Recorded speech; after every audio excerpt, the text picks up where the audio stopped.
Yeah. Lil Brunson back at you with the back at you, and I am the best reporting on the Eagles. I was about to go take a walk and do my video, you know what I'm saying? But it look like it's about to rain out here. I don't even know. Look, it's looking real grimace. Looking real grimace out here, man. Shout out my guy Isaac the Barber, man. Got the cut. Got the small Bible salesman fro cut off. You know what I'm saying? I'm back to looking real human again. You know what I'm saying? But I don't want to talk about something that a lot of people are not talking about in terms of Carson Wentz. Why? Oh. Can't be playing with the rain like that. You know what I'm saying? Why nobody talking about, in terms of, Carson Wentz winning nine games against teams that with 10 wins or more. That's second in the NFL since 2016. The dude steps up for his level of competition, man. I can't think of too many games that the Eagles got blown out. We got blown out one time against the Dallas Cowboys. We got blown out against the Saints. And I think we got blown out against the Vikings. You know what I'm saying? When you look at some of the losses Carson Wentz and the team have taken to teams that they should have beaten, we had other issues. Issues that you just can't overcome sometime. Either it's injury or it's either, just the secondary being the worst in the league. Those are issues that are out of a quarterback's control. You know what I mean? But when Carson Wentz steps on that field, when it's time to play a top-tier dude, Carson Wentz step up to it. Look, it's coming down now.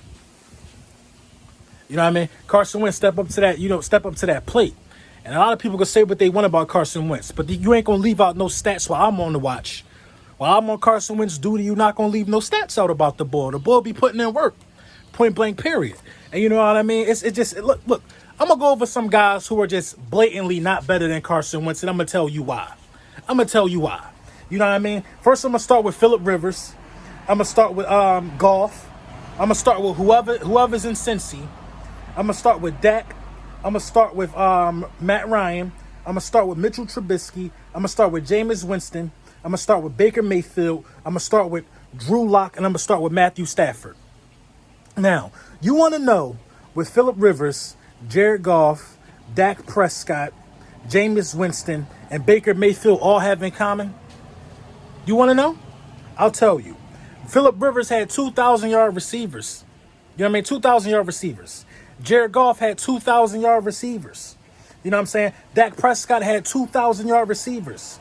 Jameis Winston had 2,000-yard receivers. Baker Mayfield had 2,000-yard receivers. Baker Mayfield did not make the playoffs. Jameis Winston did not make the playoffs.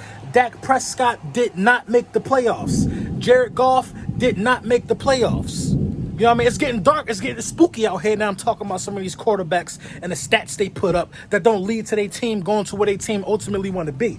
Did the Chargers make the playoffs? I'm not sure if the Chargers made the playoffs or not, but I know that dude had 2,000-yard receivers and they didn't re-sign him back. You know what I mean? It's an old repetitive show. And a lot of these franchises are headed for the same direction with some of these quarterbacks. They headed to the same old repetitive show. Now, when you got a guy in Carson Wentz who could win against top-tier talent, when you got a guy like Carson Wentz who could still win a division without a receiver I'm tired of beating this, without a receiver that can get him 500 receiving yards, can still win a division. Being in a division with one of these teams that I just named, and Dak Prescott with 2,000-yard receivers, there's listen, Cowboys fans, y'all need to keep it a buck, Dallas. Y'all need to keep it all the way 100, man. There's absolutely no reason, and I mean no reason why the Dallas Cowboys should have missed the playoffs. No reason. The blame is solely on Dak Prescott. I don't care about coaches.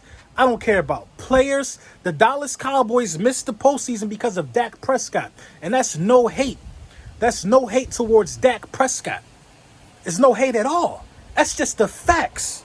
It's the facts. And how do I get to these facts? I get to these facts by saying this, that if Dak Prescott would have had one game-winning drive, I think a bird was about to fly in my face. If Dak Prescott would have had one game-winning drive, the Dallas Cowboys would have won a division. They would have won a division. But in fact, Dak Prescott could not muster up a game-winning drive. So you know what happened. These birds out here tripping. I think they're trying to get him out. Damn, it's a bird nest up there. Y'all see that?